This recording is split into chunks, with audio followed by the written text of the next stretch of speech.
I never thought I'd be the kind of person to fall for someone I barely spoke to. But then again, I never thought I'd hire someone to help fix up my grandfather's ranch either. Life has a way of surprising you when you least expect it. And that summer, standing in the middle of 50 acres of overgrown pasture and broken fences, I got more surprises than I bargained for. My name is Adrian, and I'd just turned 28 when my grandfather passed away. He left me his ranch in Montana, this sprawling property that had been in our family for 3 generations. I'd visited as a kid, spent summers there running through fields and learning to ride horses, but I'd moved to Seattle for college and stayed for a marketing job that paid well, but left me feeling empty. When the lawyer called about the inheritance, something in me just knew. I quit my job, packed up my apartment, and drove 12 hours to a place I hadn't seen in over a decade. The ranch was worse than I'd imagined. The main house was structurally sound but needed serious work. Fences were down everywhere. The barn was missing half its roof. I stood there that first morning, coffee in hand, looking out at the mountain of work ahead of me, and I realized I had absolutely no idea what I was doing. I'm a city guy. I know spreadsheets and social media algorithms, not fence posts and hay bales. That's when I met Reed. I'd posted an ad at the local feed store looking for help, offering decent pay for someone who knew their way around ranch work. He showed up 3 days later, driving an old pickup truck that had seen better days, wearing work boots and jeans that were faded from actual labor, not fashion. When he stepped out of that truck, I felt something shift in my chest, this weird flutter I hadn't experienced in years. He was maybe a year or 2 younger than me, with dark hair that curled slightly at the ends, and these incredible green eyes that seemed to notice everything. He had the kind of build you get from actual physical work, lean and strong, with tanned forearms and calloused hands. When he shook my hand, his grip was firm and warm, and I held on maybe half a second too long. "I'm Adrian," I said, trying to sound professional and capable, like I knew what I was doing. He smiled, just this small curve of his lips, and said, "Reed, I can start today, if you want." His voice was quiet, almost reserved, but there was something solid about him, something that made me feel like maybe this impossible project wasn't quite so impossible after all. We spent that first day walking the property together. I'd brought a notebook, trying to make a list of everything that needed fixing, but mostly I just followed Reed as he assessed the damage with the practiced eye of someone who'd grown up doing this kind of work. He didn't talk much, just pointed things out, explained what needed to happen, asked questions about what I wanted to do with the place. And here's the thing. Whenever we had to walk along the narrow trails that wound through the overgrown sections of the property, he'd always fall back and let me go first, walking behind me in this quiet, protective way that I couldn't quite figure out. At first, I thought it was just politeness, letting the boss go first. But there was something about the way he did it, the way I could feel his presence behind me, even though I couldn't see him, the way he'd occasionally reach out to move a branch before it could snap back and hit me. It felt deliberate. It felt like attention. Those first few weeks, we fell into a rhythm. Reed would show up at dawn, and we'd work until the sun got too brutal. Take a break in the shade of the barn, then work until evening. He taught me how to mend fences properly, how to clear brush without destroying my back, how to tell which boards in the barn could be salvaged and which ones were too far gone. I was terrible at most of it initially, but he never made me feel stupid. He'd just show me again, his hands guiding mine, his voice patient as he explained the technique. I found myself watching him when he wasn't looking. The way he moved, efficient and confident, like his body knew exactly what to do without his brain having to think about it. The way sweat would dampen his shirt by mid-morning, clinging to his shoulders. The way he'd push his hair back from his forehead, leaving streaks of dirt that he didn't seem to notice or care about. I'd catch myself staring and have to look away, refocus on whatever task I was supposed to be doing. I'd known I was gay since college. I'd even had a couple of relationships in Seattle, though nothing that lasted more than a year. But this felt different. This wasn't meeting someone at a bar or matching on an app. This was something quieter, more subtle, building in the spaces between words, in the shared silence of hard work, in the way Reed would hand me a water bottle without me asking because he'd noticed I was getting dehydrated. About a month in, we were working on clearing one of the back trails that led up into the hills. It was narrow, barely wide enough for one person, with loose rocks and steep drops on one side. I was in front, as always, picking my way carefully along the path, and Reed was behind me. I stepped on a rock that shifted under my weight, and suddenly I was falling, my arms windmilling as I tried to catch my balance. Reed's hand caught my arm, strong and sure, pulling me back from the edge. For a moment we were frozen there, his hand on my arm, my heart pounding from the near fall and from something else entirely. I turned to look at him, and he was close. So close I could see the flecks of gold in his green eyes, could feel his breath on my face. "You okay?" he asked, and his voice was different, rougher somehow, concerned in a way that felt personal. I nodded, not trusting my voice, and he didn't let go right away. His thumb moved slightly against my arm, just this tiny movement that might have been unconscious or might have been completely deliberate. Then he stepped back, clearing his throat, and we kept walking. But something had changed. Something had been acknowledged, even if neither of us said it out loud. That night I couldn't sleep. I lay in my grandfather's old bed, staring at the ceiling, replaying that moment over and over. The way Reed had caught me. The way he'd looked at me. The way he always walked behind me on those narrow trails. And I suddenly understood. It wasn't about politeness or letting the boss go first. It was about keeping me safe. It was about being there to catch me if I fell. The next morning, Reed showed up same as always. But there was something different in the air between us. We worked on the barn roof, and every time we passed each other a tool or worked side by side, I was hyper-aware of every accidental touch, every moment our hands brushed. I kept trying to figure out if I was imagining the tension or if he felt it too. During our afternoon break, sitting in the shade with sandwiches and cold drinks, Reed asked me about Seattle. "Why'd you really leave?" he said, not looking at me, focused on his sandwich like it was the most interesting thing in the world. I could have given him the easy answer, the one about needing a change and honoring my grandfather's memory. Instead, I found myself telling him the truth. I was lonely, I said. I had friends and a decent job and a nice apartment. But I was lonely in this fundamental way I couldn't fix.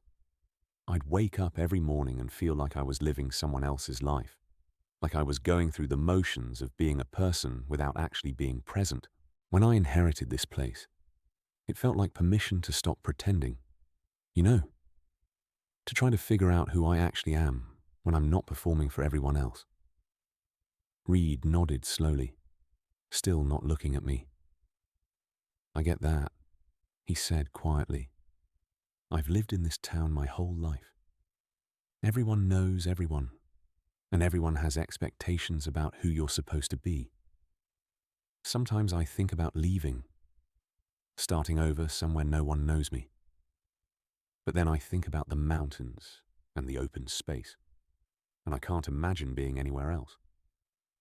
He paused, took a drink, and then added, "Even if staying means being lonely too."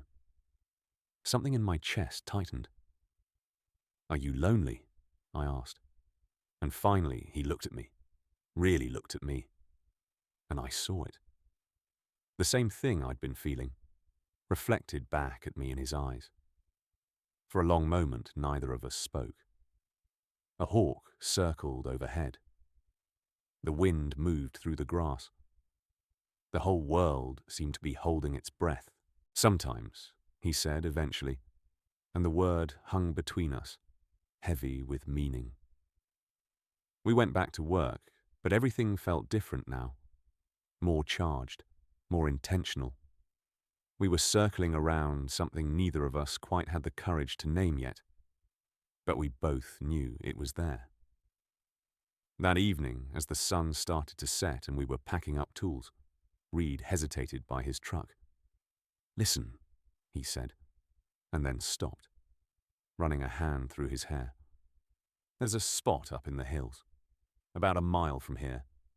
Best view of the valley you'll ever see. If you want, I could show you sometime. Not as work, just, if you wanted to see it." My heart was hammering. "I'd love that," I said, trying to sound casual and probably failing completely. "Tomorrow evening." He smiled, this real, genuine smile that transformed his whole face. "Tomorrow evening," he agreed, and drove away, leaving me standing there in the dust, feeling like I'd just agreed to something much bigger than a hike. I spent the next day completely distracted. We were working on repairing the porch, and I hit my thumb with a hammer twice because I couldn't focus. Reed didn't comment, but I caught him hiding a smile. The hours crawled by with agonizing slowness. I kept wondering if I was reading too much into this, if it was really just a hike, if I was setting myself up for disappointment and awkwardness. But when evening came and we started up the trail, just the two of us with no tools or work to hide behind, I knew I wasn't imagining it. The trail was narrow, and Reed walked behind me again.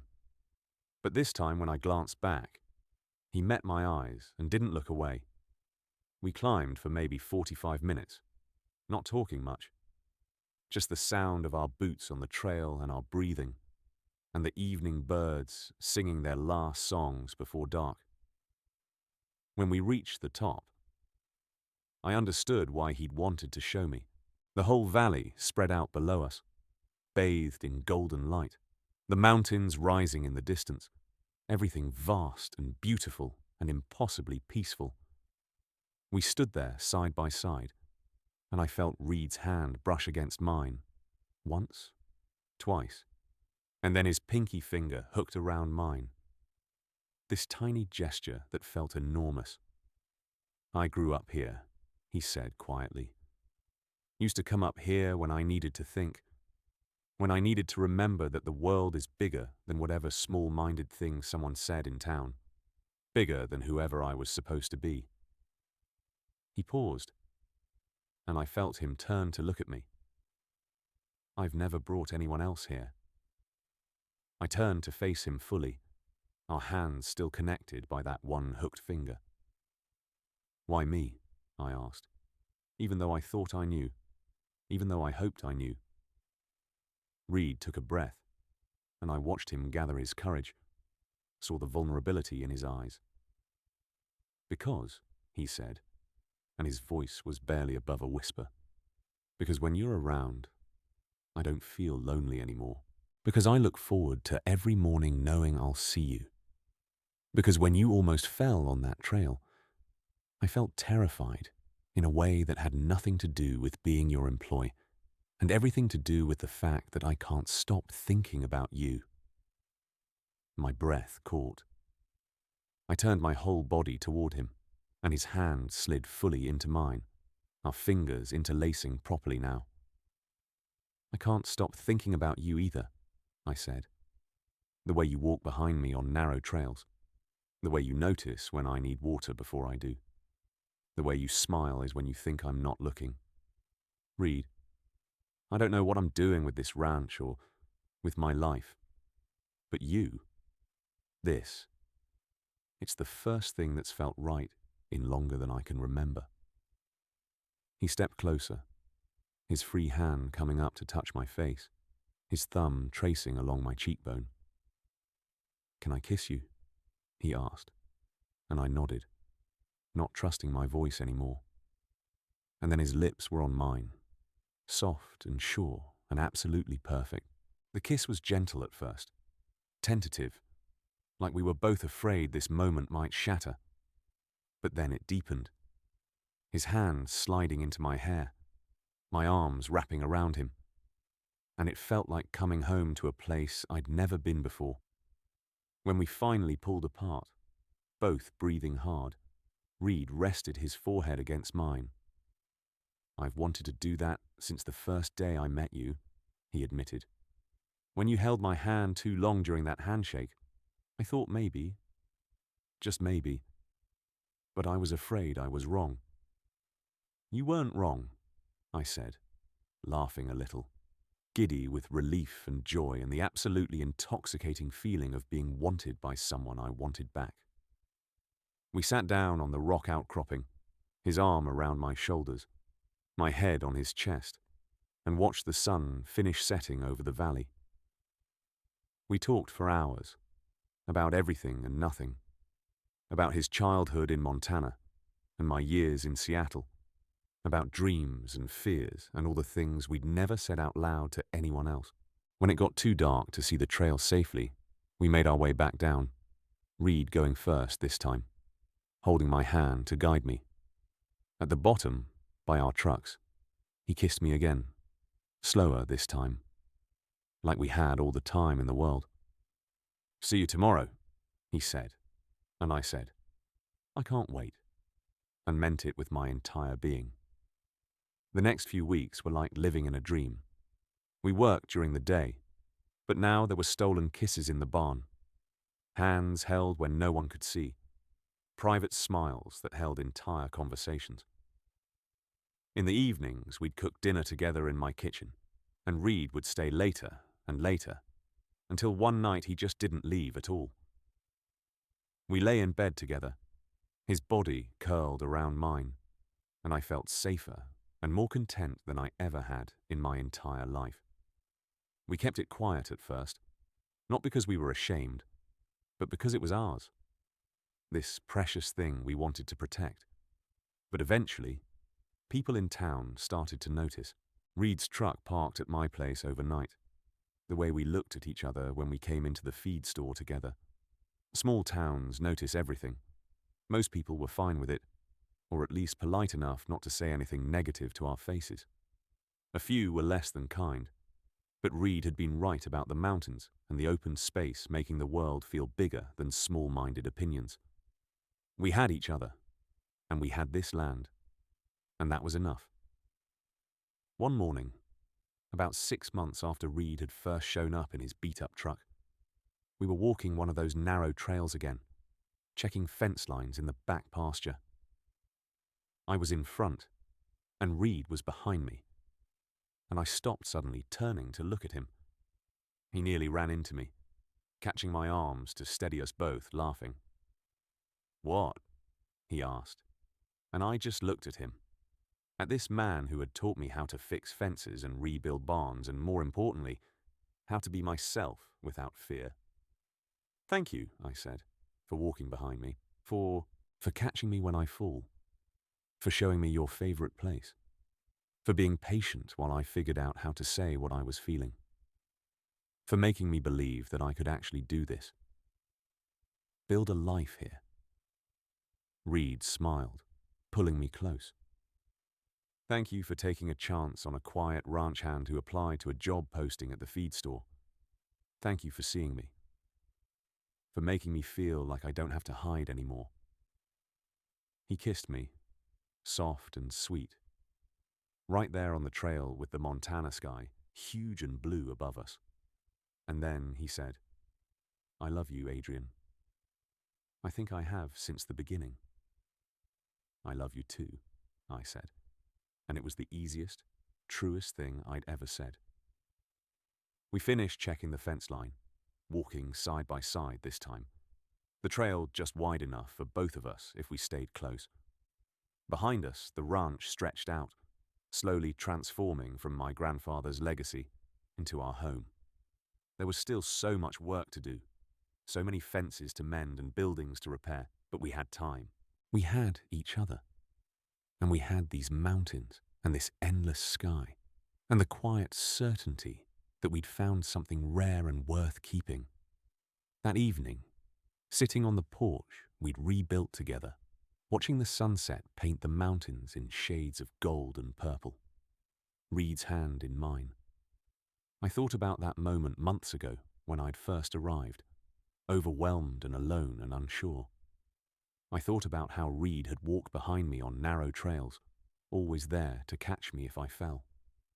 And I realized that love sometimes shows up in the quietest ways, in the spaces between words, in the gentle protection of someone who sees you and chooses you and walks beside you through whatever comes next.